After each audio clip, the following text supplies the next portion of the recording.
ቆይ ለምን አትረጋጋም እንዴ? ምንድነው እያደረክ ያለኸው? ምን እያደረኩ ነው? ራስን ቦሽን ሰብስቤ ከዚህ ቤት ይሽም ይሽም እሺ። እና ይሄንን የአውሬ ድርጊት ፈጽመሽ ምን እንዳደርግ ትፈልጊያለሽ? ንገሪኝ እባክህ። ላይ እኮ ስማኝ እባክህ፣ አንድ ጊዜ ብቻ ስማኝ። ምንድን ነው የምሰማኝ?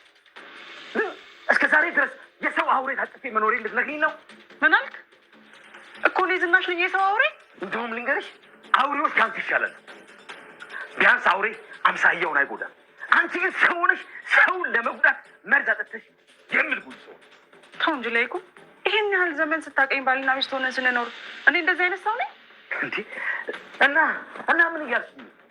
ኑሐሚነች ይህን ሁሉ ጉድ ፈጥራ ያወራች እያልሽኝ ነው? ንገሪኛ። እንዴት ነው የማታወራው? ለይኩን አንተ እኮ የማታውቀው ብዙ ነገር ስላለ እኮ ነው።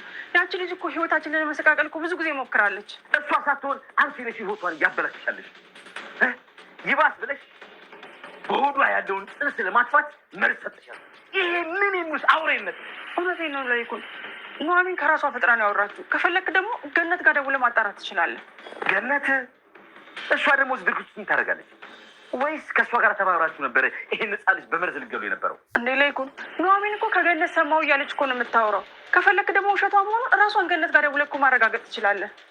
ዝናሽ፣ አሁን ስለምታውቁ ነገር ምን ያህል እርግጠኛ ነው? ወይስ ደውዬ የማላረጋግጥ ነው? አዎ እርግጠኛ ነኝ ለይኩን።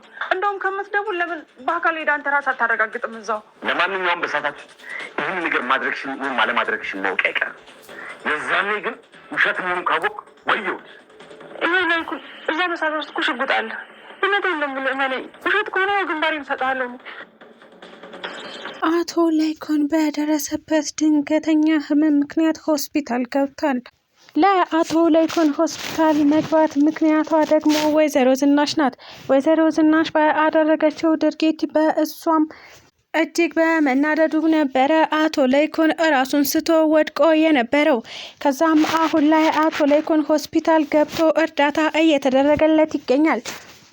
ወይዘሮ ገነትን በስከ መጨረሻ ጥሩ ስራ ሰርታ ከነ ኑሐሚን ጋር ለመኖር ችላለች። ኤደንንም ወደ እነ ኑሐሚን ቤት በማምጣት አብረው ለመኖር እንደተስማሙ እናም ደግሞ የድሮ ቤተሰባቸው እንዲሰበሰብ አድርጋለች። ሰላም ሰላም፣ ውድና የተከበራችሁ የኢትዮ ቤተሰቦቼ እንዴት ናችሁ? ደህና ናችሁ? እኔ እግዚአብሔር ይመስገን በጣም ደህና ነኝ።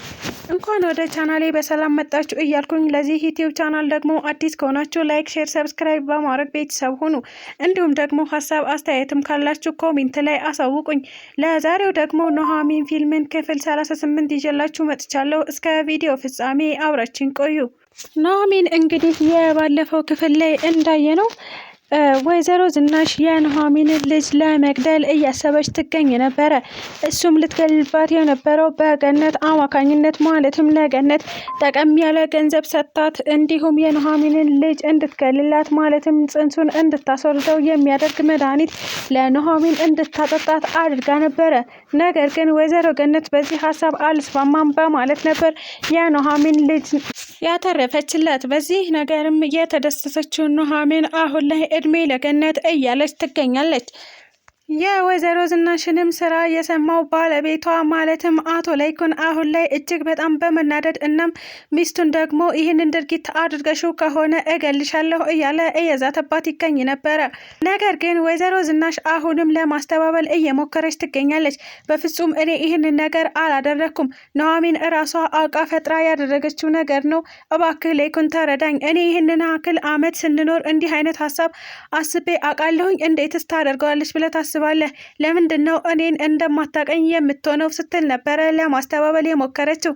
ነገር ግን አቶ ለይኩን ይህ ነገር እውነት ከሆነ እውነት ሆኖ ካገኘሁት እኔ ራሴ ነኝ አንቺን በሽጉጥ ግንባርሽን ብዬ የምገልሽ ሲልም አስፈራርቷታል። እሷም እኔን ካላመንከኝ አሁን ላይ ወይዘሮ ገነትን መጠየቅ ትችላለህ ስትል ነበረ አቶ ለይኩንን እንዲሄድ እየጋበዘችው። እሱም ወይዘሮ ገነትም አለችበት ማለት ነው፣ ስለዚህ ተባብራችሁ ነው ያደረጋችሁት፣ ኑሐሚን ተዋሻለች ብዬ በፍጹም አላስብም። እናም አንቺና ገነት ናችሁ ይህንን ድርጊት ያደረጋችሁት ሲል ነበረ የጠየቃት። እሷም ገነት ናት እንዲህ ያለችኝ ስትል አልሰማትም፣ ኑሐሚን ፈጥራ ያደረገችው ነገር ነው። ስለዚህ እውነታውን ከገነት ማጣራት ትችላለህ፣ እናም ደግሞ ሄደህ እሷን መጠየቅ ትችላለህ ስትል ነበረ ወደነ ወይዘሮ ገነት ቤት እንዲሄድ ያላከችው። እናም አቶ ለይኩንን ከላከች በኋላ እሷ ደግሞ ለወይዘሮ ገነት ደውላ አሁኑኑ ለባለቤቴ ስለ ኑሐሚን ማለትም ስለተናገረችው ነገር ማስተባበያ ትነግሪዋለሽ። አይ ካልሽ ደግሞ እኔ ልጅሽን በህይወት እንደማታገኛት እነግርሻለሁ በማለት ነበረ ኤደን ላይ ሽጉጥ ደቅና ወይዘሮ ገነትን ለማስፈራራት የሞከረችው። ወይዘሮ ገነትን በልጄ አልደራደርም በፍጹም፣ ስለዚህ እባክሽ ወይዘሮ ዝናሽ ምን ላድርግልሽ ስትል ነበር የጠየቀቻት። አሁኑኑ ላይኩን ይመጣል፣ ስለዚህ ለላይኩን የማስተባበያ ቃል ትናገሪያለሽ። ኑሐሚን እራሷ ፈጥራ ነው፣ ምንም ያለች ነገር የለም፣ ወይዘሮ ዝናሽ ጋር እኔ አልተገናኘሁም ስትይም ታስተባበያለች ስትል ነበር የነገረቻት። ገነትም በዚህ ሀሳብ በመስማማት ለልጄ ብዬ አደርገዋለሁ እናም በልጄ እምልልሻለሁ በማለት ነበረ ኤደንን እንድትለቃት ማለትም እንዳትገልባት ያደረገችው። አቶ ላይኩንም እጅግ በተናደደ መንፈስ ወደ እነ ኑሐሚን ቤት ጎራ ብሏል። እናም እዛ በሄደ ሰዓት ግን ያጋጠመው ፍጹም የተለየ ነገር ነበረ። ማለትም ገነት ቃል በገባችው መሰረት ቃሏን አልፈጸመችም። ለአቶ ላይኩን እያንዳንዱን እውነታ ዝርግፍግፍ አድርጋ ነግረዋለች። ማለትም ለኑሐሚን ስጫት እንዳለች እናም ደግሞ ልጇ እንዲወርድ ብቻ ነው የሚያደርገው፣ በሷ ህይወት ላይ ምንም የሚያመጣው ነገር የለም ስትል ሪከርድ አድርጋ ስለነበረ ይህንን ነገር አቶ ላይኩን በጆሮ እንዲሰማ አድርገዋለች። አቶ ላይኩንም የመጣውበት ነገር ተመልሶልኛል፣ ወይዘሮ ገነት እጅግ በጣም አመሰግናለሁ በማለት ከቤታቸው ወጥቷል። ወይዘሮ ዝናሽም ኤደንን ቤት ውስጥ አግታ አስቀምጣት ነበረ። ነገር ግን በስተመጨረሻ ገነት የተስማማች ስለመሰላት ከዚህ ቤት እንዳትወጪ ብላ በማመን ለቃታለች። እናም ኤደንም እንደምንም ብላ ከቤት ተሾልካ ጎዳና ላይ ወጣ ትገኛለች። ጎዳና ላይም በወጣች ሰዓት ነበረ እንግዲህ ስልክም ስላልያዘች ወደ እናቷ በሰው ስልክ የደወለችው። ለእናቷም ደውላ እማዬ እኔ ከወይዘሮ ዝናሽ ቤት አምልጬ ወጥቻለሁ፣ ስለዚህ ምንም እርምጃ እንዳትራመጂ እኔ በህይወት አለሁ ስትል የነገረቻት። ይህንን የሰማችውም ገነት እጅግ በጣም በመደሰት በደስታ ነበረ ለአቶ ላይኩን አንዳችም ነገር ሳትዋሽ እውነታውን የነገረችው። አቶ ላይኩንም ይህንን ከሰማ በኋላ ወደ ወይዘሮ ዝናሽ ጋር በመሄድ ማለትም ወደ ባለቤቱ ጋር በመመለስ ነበረ እንግዲህ እኔ ራሴ እገልሻለሁ ባለው መሰረት ሚስቱን ለመግደል የሞከረው።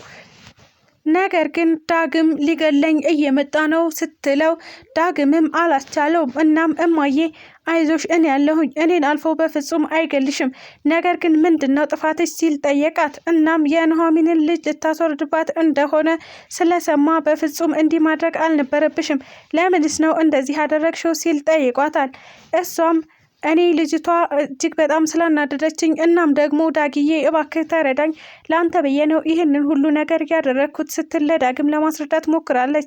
ዳግምም እኔ እኮ በፍጹም እንደ ልጅ አላየሽኝም፣ ስለዚህ እንዴት ለእኔ ብለሽ እንዲህ አይነት ነገር ታደርጊያለሽ ብዬ ልመንሽ ሲል ነበረ የጠየቃት።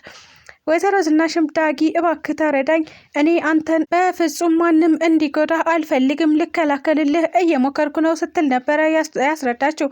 በዚህ አጋጣሚ ኑሐሚን ወደ ወይዘሮ ዝናሽ ቤት ጎራ ብላ እኔ እኮ ያንቺን ጉድ መዘርገፍ እችል ነበረ፣ ቅድም ለምን እንዳላደረግኩት አላቅም፣ ለአቶ ላይኩን ሁሉንም ነገር መናገር እችል ነበረ ስትል ነበረ ወይዘሮ ዝናሽን ድጋሚ ለማስፈራራት የሞከረችው። ዳግምም ስለምንድን ነው የምታወሪው? ኑሐሚን ስለኛ የምታውቀው ነገር አለ ማለት ነው ሲል ጠይቋታል። ኑሐሚንም አዎ አንተ የወይዘሮ ዝናሽ ልጅ መሆንክን በደንብ አድርጌ ነው የማውቀው፣ ለአቶ ላይኩን ግን ለምን እንዳልተናገርኩ አላቅም ስትል ነበረ የመለሰችለት። ዳግምም አሁኑኑ ተንበርከኪና ኑሐሚንን ይቅርታ ጠይቂያት ሲል እናቱን ትዕዛዝ አስተላልፎላታል። እናቱም በሚገባ በጉልበቷ ቆማ ኑሐሚንን ይቅርታ ጠይቃታለች። ነገር ግን ኑሐሚን አሁን ያንቺ ይቅርታ ምን ያደርግልኛል? አንቺ እኮ ቢሳካልሽ ኖሮ ልጄን ገለሽብኝ ነበረ ስትል ነበር ገፍትራ ጥላት የሄደችው። ኑሐሚን ግን አሁን ላይ እጅግ በጣም ጥንቃቄ በተሞላበት መንገድ እየወሰነች ትገኛለች። ምክንያቱም ለአቶ ላይኩን ዳግም የወይዘሮ ዝናሽ ልጅ መሆኑን መናገር አልፈለገችም። ለሁሉም ጊዜ ያለው በሚለው ጸጥ ብላቸው ሳታዋርዳቸው ምንም ነገር ሳትናገርባቸው ሄዳለች። አቶ ላይኩን ግን ይህንን ነገር ያወቀ ቀን ከዚህ በላይ ራሱን ለማጥፋት ይሞክራል ብዬ አስባለሁ። ነገር ግን እሱ ሊሆን የሚችለው አሁን ላይ ከሆስፒታል ድኖና በሰላም ከወጣ ብቻ ነው። አቶ ላይኩን እጅግ በጣም አሳሳቢ ሁኔታ ውስጥ ገብቶ ይገኛል። በወይዘሮ ዝናሽ ምክንያት ራሱን እንደሳተና ሆስፒታል እንደገባ እናውቃለን። አሁን ላይ አቶ ላይኩን በህይወት ቢተርፍም ነገር ግን የዳግምን ሁኔታ ሲሰማ ደግሞ ለመኖርም አጠራጣሪ የሆነ ሁኔታ ውስጥ ይገባል ብዬ አስባለሁ። ስለተከታተላችሁኝ እጅግ አድርጌ አመሰግናለሁ። ለቻናሌ ደግሞ አዲስ ከሆናችሁ ላይክ፣ ሼር፣ ሰብስክራይብ በማድረግ ቤተሰብ ሆኑ። እንዲሁም ደግሞ ሀሳብ አስተያየትም ካላችሁ ኮሜንት ላይ አሳውቁኝ። ኢትዮጵያ ለዘላለም ትኖር እያልኩ ሰናበታችኋለሁ። ባይ